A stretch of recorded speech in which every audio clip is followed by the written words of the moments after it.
我这么做也是为了帮你，所以请你原谅我。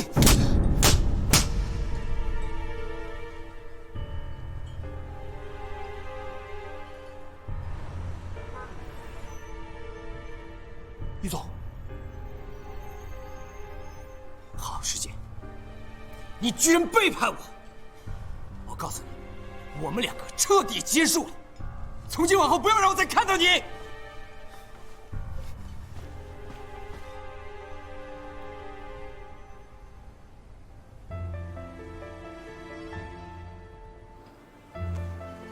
这是我从小到大第一次被人打巴掌，脸上火辣辣的疼，可不知道为什么，心里却反而感到一种解脱。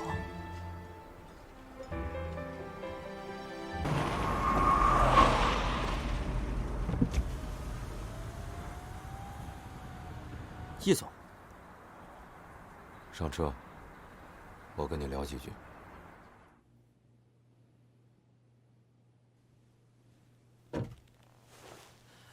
叶总，叶总，那格兰城的事我真的是什么都不知道，您真的不要为难我了，我只是个办事的。我有说过什么吗？还是你已经知道我要说什么了？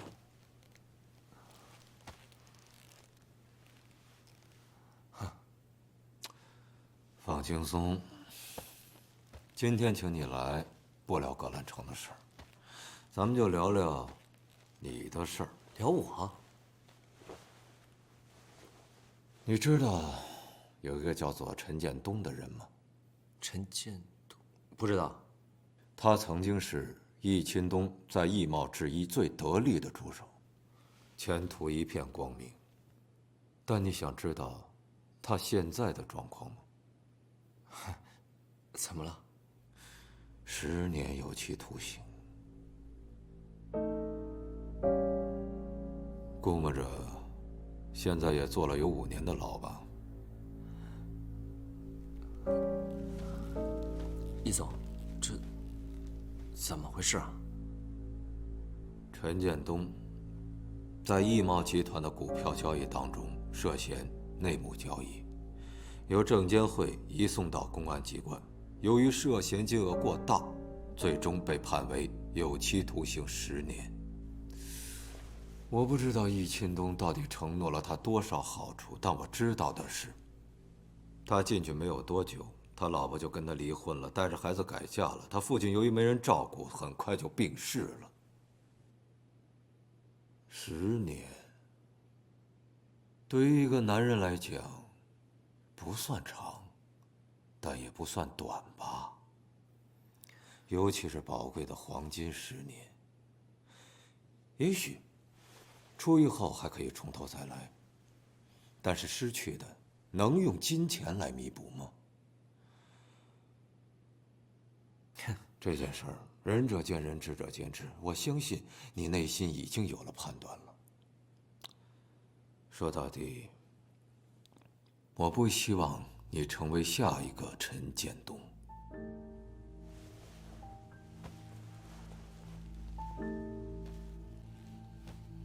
你已经走到悬崖边上了，应该意识到自身的危险。我只是想提醒你一句，如果你现在不主动做点什么的话，那你很有可能成为下一个被牺牲的陈建东。我们打个赌好不好？赌你会不会成为下一个陈建东？如果会，那对不起，你失去的将不仅仅是10年。如果不是，那恭喜你，至少在易贸集团，我不会成为你的敌人。易总，我想知道，您为什么跟我说这些？因为你的女朋友，她来求我帮你。当然，我也不希望你自送前途。防人之心不可无，这句话没错吧？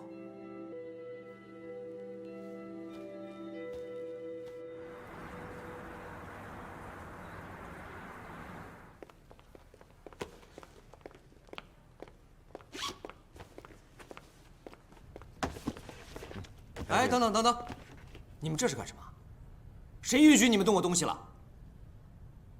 这是公司人事部让我们来这里收拾东西、整理办公室的。你要是有问题的话，你去问人事部好吧？把那个电脑先拿走。哎，等等等等，别动！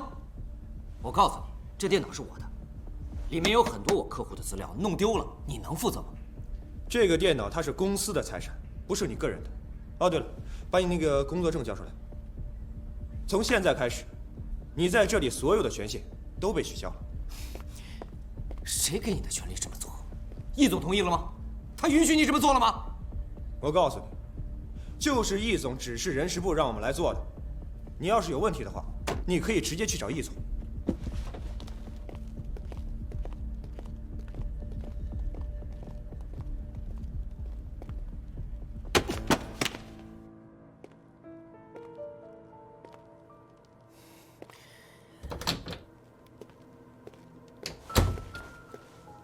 易总，等等，易总，我问你啊，到底出什么事了？怎么我的办公室和工牌都没有了呀？出了这么大的事儿，对你停止调查，这不很正常吗？哎，别，您别跟我开玩笑，我不会真的有事吧？你真不知道啊？啊，相关部门都已经介入调查了，检察机关说，在你的账户上发现有100万的不明收入，怀疑那是你收的回扣。不是，这个钱是您发给我的奖金啊！你开什么玩笑啊？我易茂什么时候给你发这种奖金？哎，常姐，这个事儿你可不能往我身上栽啊！不是易总，您说这话什么意思呀？常姐，我把你提拔起来，让你负责整个格兰城的项目，你居然能做出这种事情来？啊，你真的太让我失望了。易总，我看出来了，您这是在让我顶雷啊！您不能出尔反尔，说话不算数啊！你负责的项目出了事，你不负责啊？你告诉我谁负责？可这个事儿不是我一个人干的呀，对不对？建筑材料公司是通过您的介绍才介绍进来的，我只是签个字而已，这怎么能让我一个人负责呢？等会儿，你刚才说是谁签的字？是我签的，没错。对啊，你签的字啊，不找签字的人负责，你说找谁负责啊？您之前不是这么说的呀？您说我不会有事的，您说即使我出了事，你也会帮我的。你不能翻脸不认人呐！你别激动啊。你当时收钱的时候，你就应该知道会有这个后果。不过年轻人犯点错误难免的，这个事情你得回去好好想清楚，你该承担的责任，你就得承担。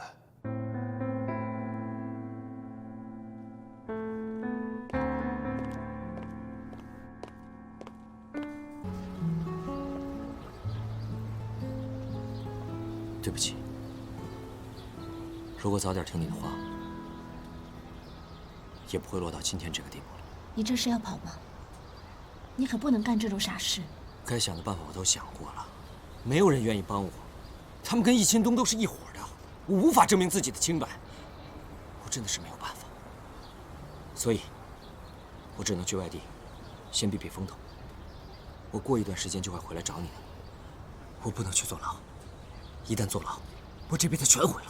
你现在走了才是这辈子全毁了，你知道吗？你这相当于是在畏罪潜逃，你逃得了一时，但逃不了一世。你总有一天是要面对自己良心的。那你告诉我，我该怎么办？你现在只有一条路：去自首，向检察机关交代自己所有的问题，上交所有的回扣。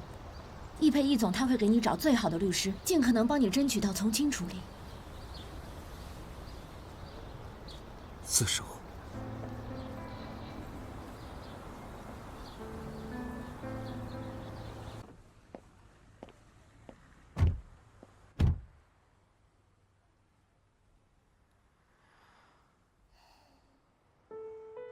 最近这段时间，感觉你好像变了很多，变得成熟了，变得有主见了，感觉自己快不认识你了。是吗？你发现了？你到底怎么了？没什么，说了你也不知道。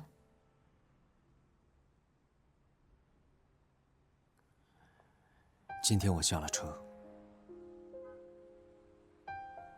可能我们就结束了。是我活该。希望有一天我出来，我们还能成为好朋友。虽然现在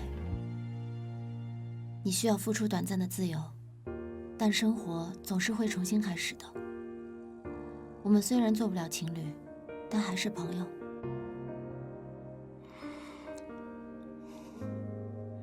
再见。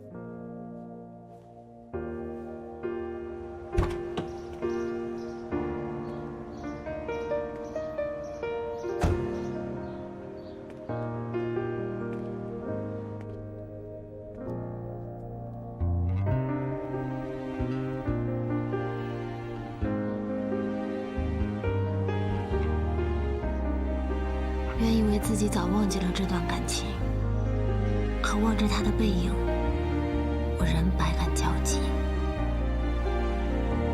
再见了，我的初恋。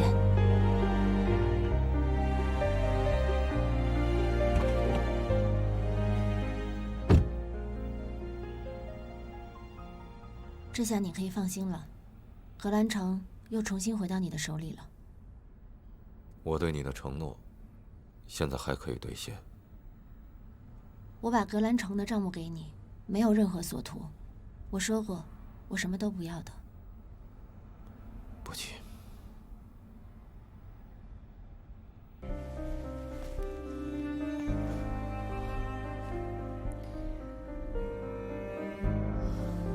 他是不是跟常静分手了？您知道了？是不是因为我的事情？怎么可能呢，阿姨？您想哪儿去了？你说他肯定不是因为我的原因。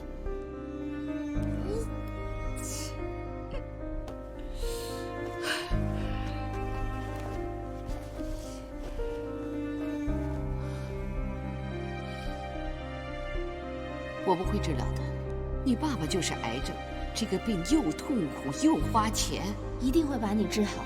至于钱的方面，你不用操心。您不知道他不考研了吗？他现在在各种投简历找工作呢。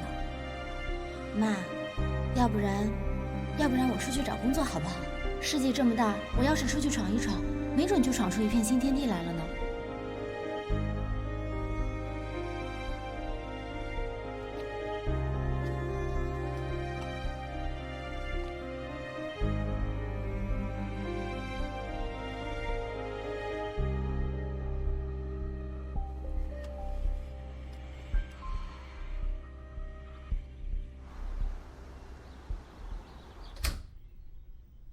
我回来了，妈，东西有没有收拾好啊？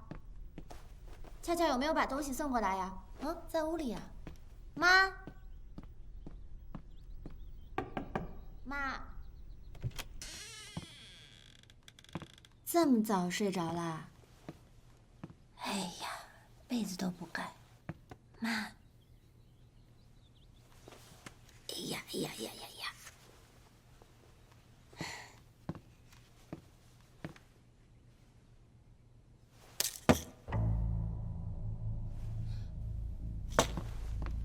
妈，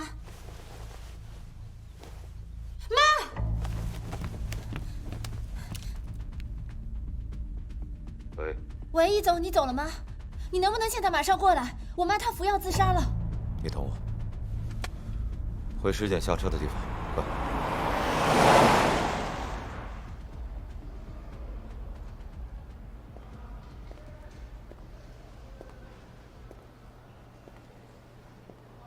喝杯水，镇定一下。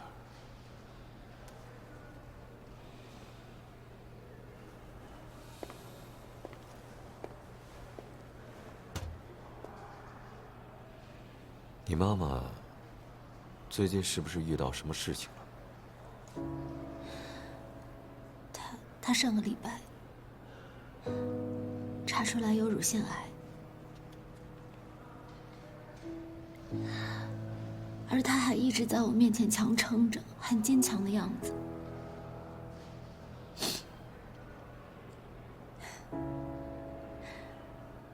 是我错了，医生。谁是方柔的家属？我是。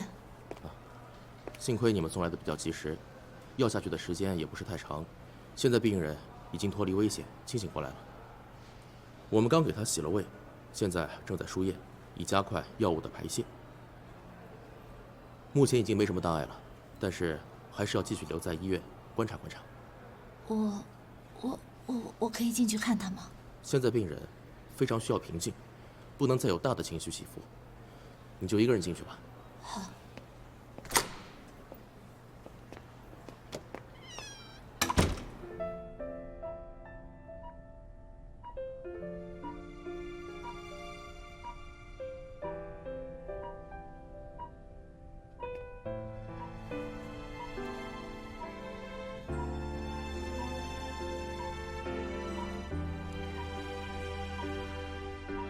妈，小姐，妈今天犯大忌了，你生气了吗？今天不算。今天我也犯规，回家晚了，咱俩算是扯平了。那妈还能吃巧克力吗？今天给你特权吃1盒，我一会儿就去给你买。你这个小警察当的呀，真是太宽松了，而且还任性。谁让我是您的女儿呢？这都是遗传。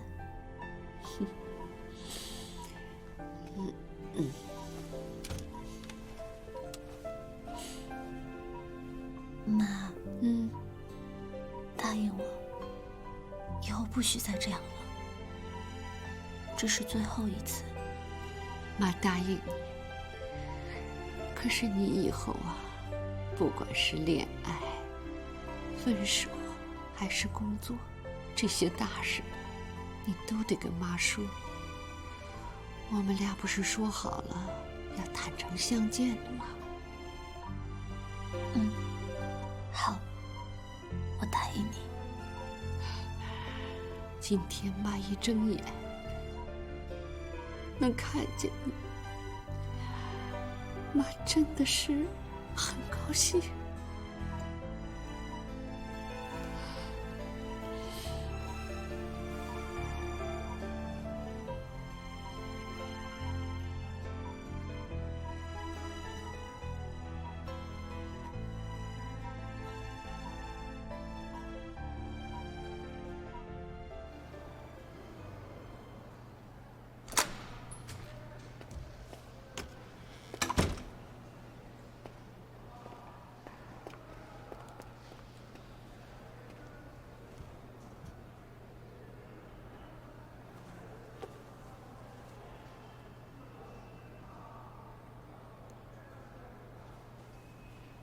给你擦擦眼泪吧。谢谢。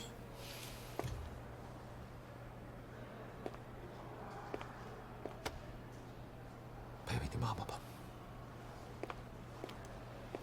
易总，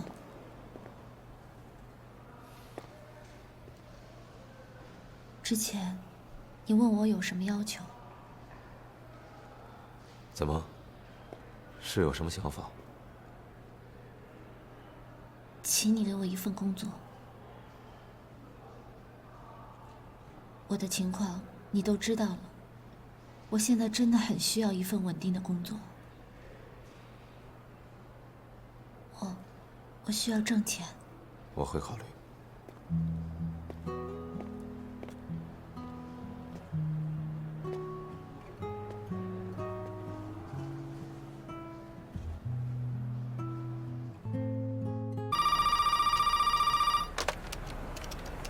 喂，你好，易茂。知道。易总，人事那边送来了尸检的资料。我查了一下时间，看样子他应该是在格兰城出事之前，就给咱们公司的帝国求着信息了。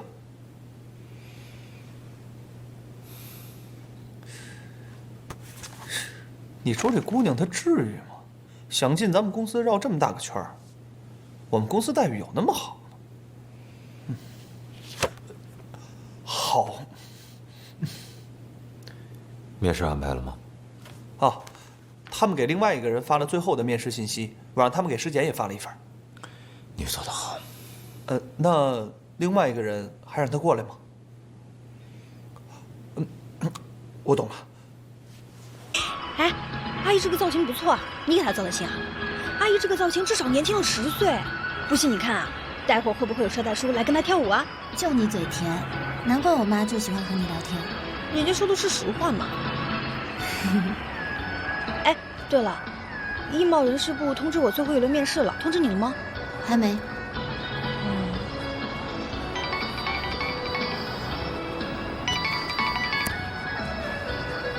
喂，你好。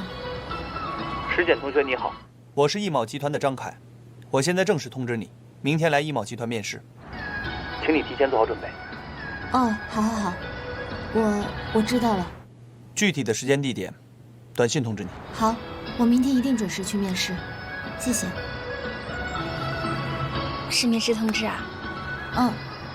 那太好了，要是咱俩真能进同一间公司啊，这不是聊八卦电话费都少？但也有可能不是同一个部门呢。哎，不可能。等等啊，通知我，也通知你了，但总经办这次只要1个人呢。怎么办，师姐？咱俩不会成为竞争对手了吧？俏俏，其实事情是这样的。哎呀，没事儿，艺贸人事部不可能就只要1个人的。再说了，就算咱俩真的竞争一个职位，我也会把它让给你的，因为你比我更需要这份工作。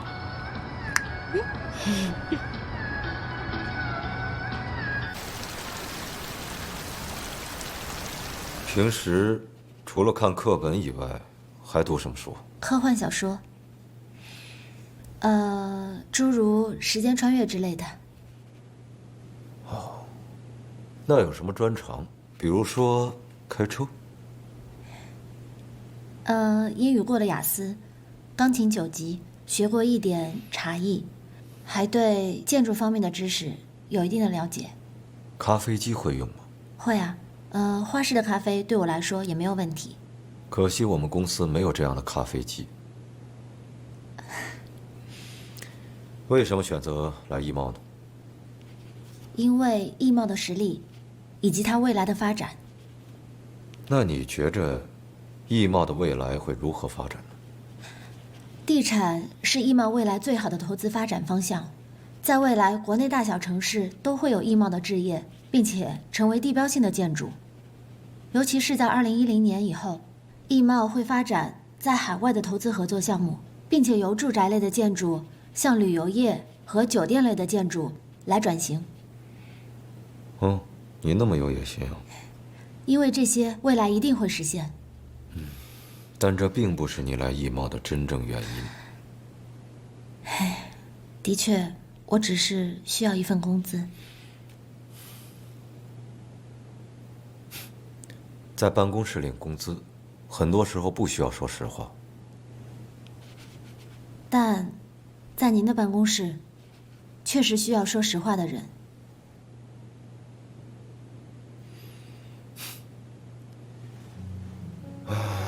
格兰城这个项目虽然已经推倒重建了，但是已经对艺贸的名声造成了损失，必须及时补救。你有什么想法吗？我个人认为可以加上一些花边式的补充。具体说？比如名声都是口口相传的，人们在选择一个社区的时候，不单单是看重它的房子，还在于它的周边环境，比方说绿化、生活质量等等。如果可以在小区的附件上提高业主的居住体验，那就不用担心未来口碑会变不好。当然，现在一时半会儿业主们也住不进去，所以我觉得其实是可以给他们一些期待的，比方说在交定金的时候，可以给他们一些相应的福利。我可不可以这么理解，建一个综合的配套设施。我也是这么想的，但是我也不太了解地皮的实际面积，所以也不知道是否有这样的可行性。完全可以。你母亲身体怎么样了？她现在情绪已经稳定了，也愿意配合治疗。我现在正在等待医院的回复，希望可以尽快进行手术吧。哦，对了，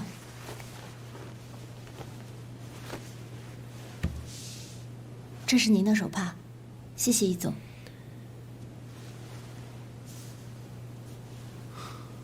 那就等你母亲手术结束之后，正式入职工作。谢谢易总。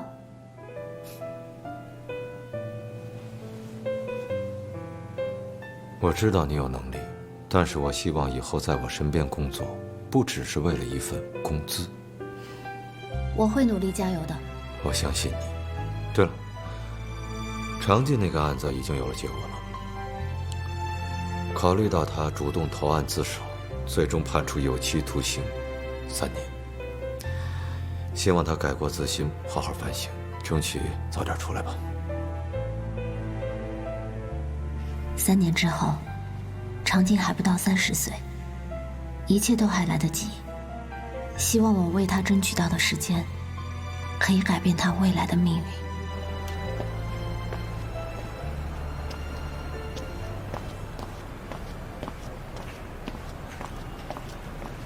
你好，你好，有事吗？请问人事部在哪儿？哦，您是来面试的吗？面试哪个部门？总经理办公室。有通知你吗？有，这2天通知我过来的。哦，那你稍等，我问一下。好的，谢谢。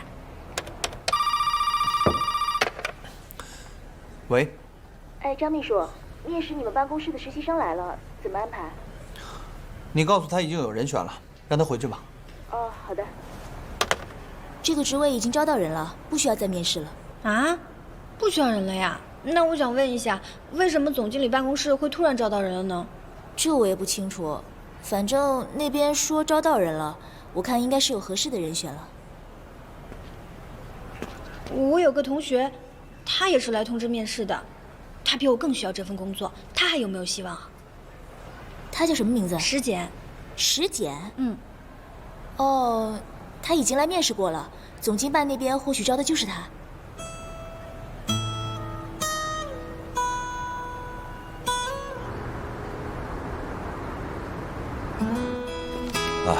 其他的一些东西我都已经准备好了。谢谢医生，我们这几天就举办，谢谢。好，那我就去忙了啊。都解决了。要谢谢你啊，我这2天就给我妈去办入院手续。转院不是什么小事情，你很幸运，阿姨不会有事的。那我应该怎么感谢你呢？谢我干嘛？你要真想谢高燕飞。走吧。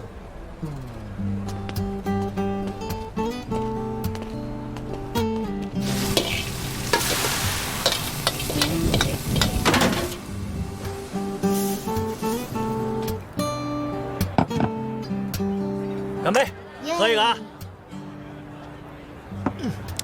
师姐啊，我作为师哥呢，得跟你说句话。这个眼界啊，得放开了，这老不能一叶障目。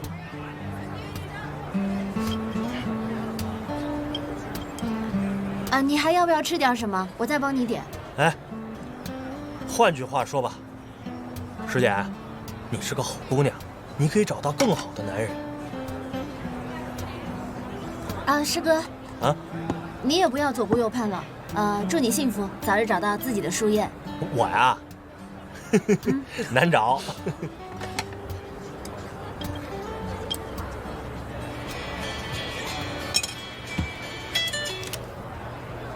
喂，你怎么了？你慢点说。我现在过去。哎，怎么了？小静在浴室里面跌倒，我要送她去医院。我跟你一块去。你俩都喝了酒了，我来开车吧。你会开车？当然，走啊。不然，走啊。哎，不是，我。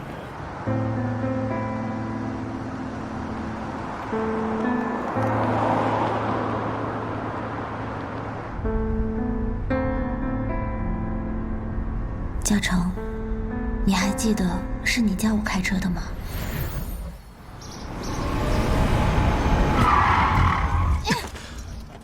啊，不想练了，好难啊！那我们就先不学了好吗？我们先练泊车。好啊，我最喜欢了。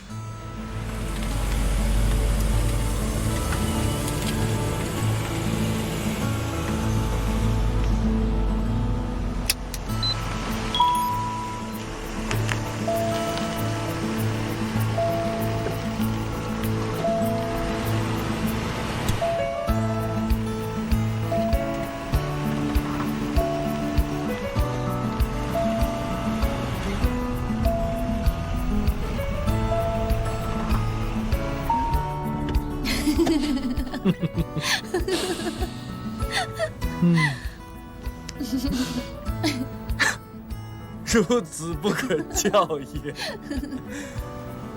我告诉你啊，你要是真是这个水平啊，肯定不会让你上路的。那我正好就不学了，反正以后都是你来开车。宝贝啊，那万一我要是生病了，我要是出差了，必须要你来开怎么办呢？那你可以不生病吗？你要是出差的话，我可以坐地铁、骑自行车，还有坐公车，很环保啊。那如果我们要是自驾游呢？那我要是开了全程，每天晚上，你想想，我回到酒店之后，我还有什么力气去干？哎呀，好了好了，我练就是了啦。开吧。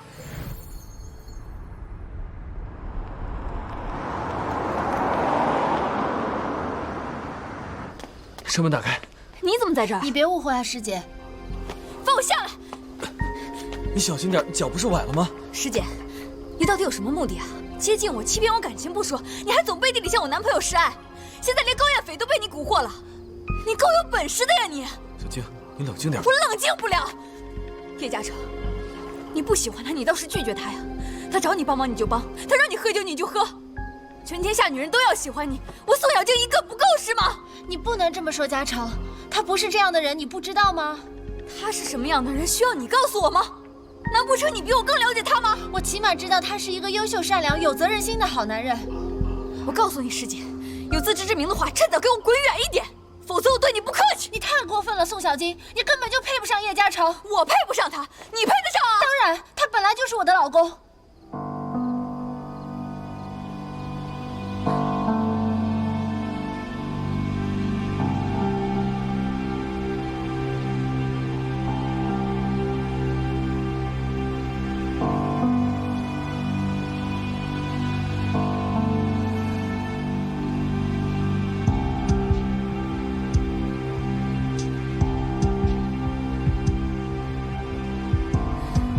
师姐，你疯了吧你！你们两个够了！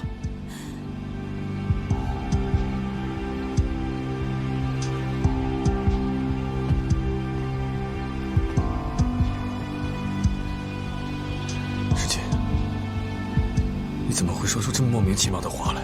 你知不知道你自己在说什么？车钥匙给我，给我！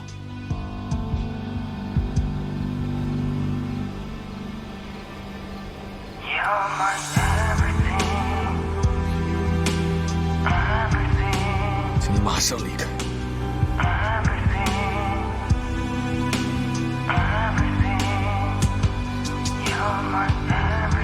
我们两个不要再联系了。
提前相遇，所以我与嘉诚没有在一起的可能了吗？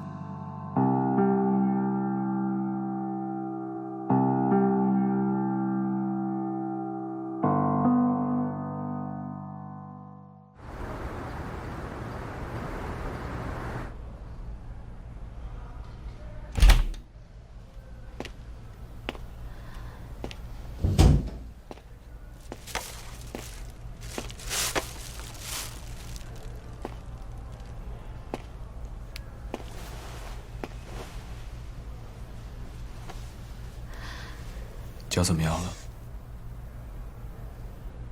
我脚特别疼。嘉诚，一会儿你可以背我走吗？疼是正常的，好在没有伤到骨头。在你脚好之前，别再穿高跟鞋了。嗯。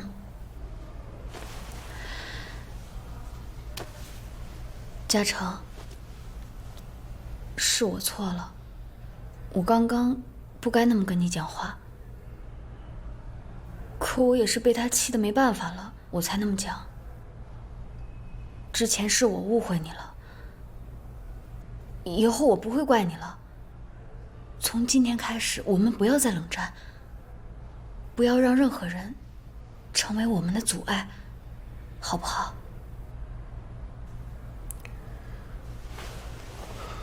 好了。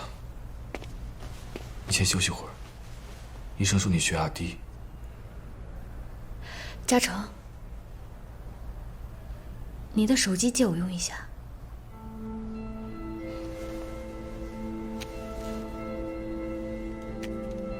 我去帮你打水，好吃药。嗯。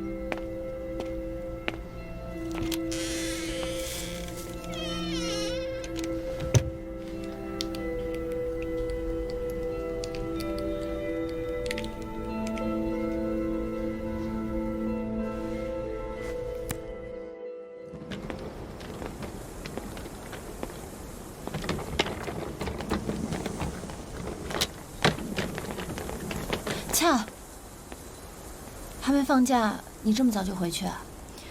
阿姨转院的事也解决了，医贸总监办你也进去了，你还管我干嘛呀？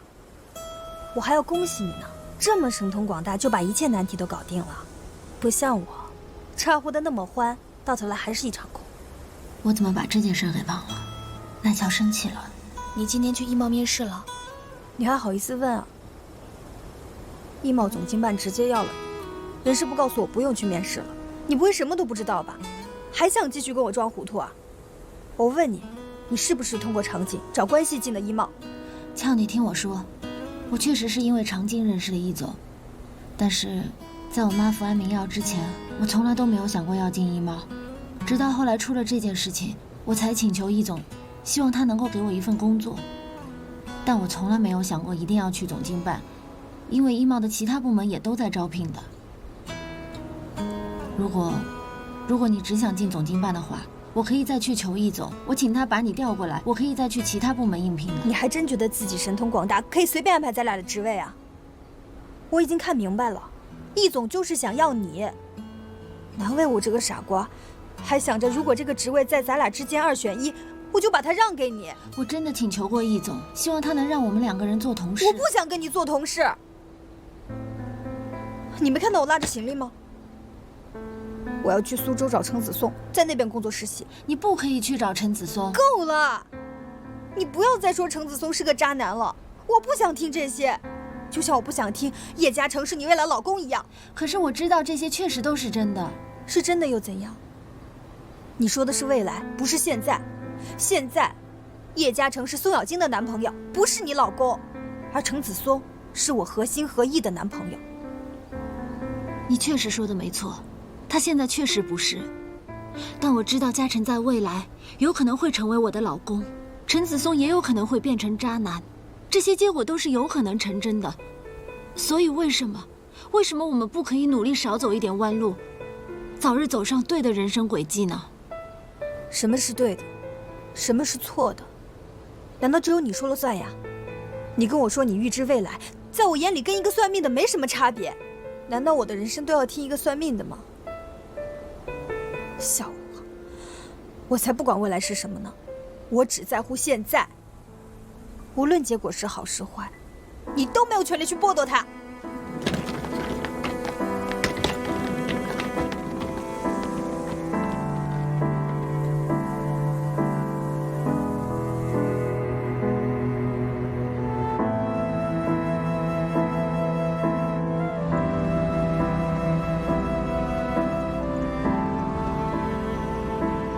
我的确没有资格去规划别人的未来，可我的努力，不正是为了让赖乔拥有更好的结局吗？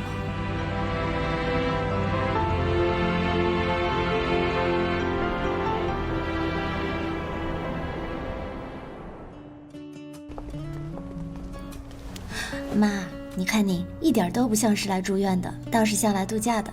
像是住酒店，我都想通了。你看，也不用打扫，管吃管喝，不是很好吗？好。哎，怎么样？工作落实了吗？已经定下来了。等你这次手术结束，我就去上班。我女儿真棒。但是啊，别太辛苦了，别为了妈妈把自己累坏了，妈妈会心疼的。不会的，就是一个很稳定、普通、正常的工作，放心吧。那俏俏呢？和你一起工作吗？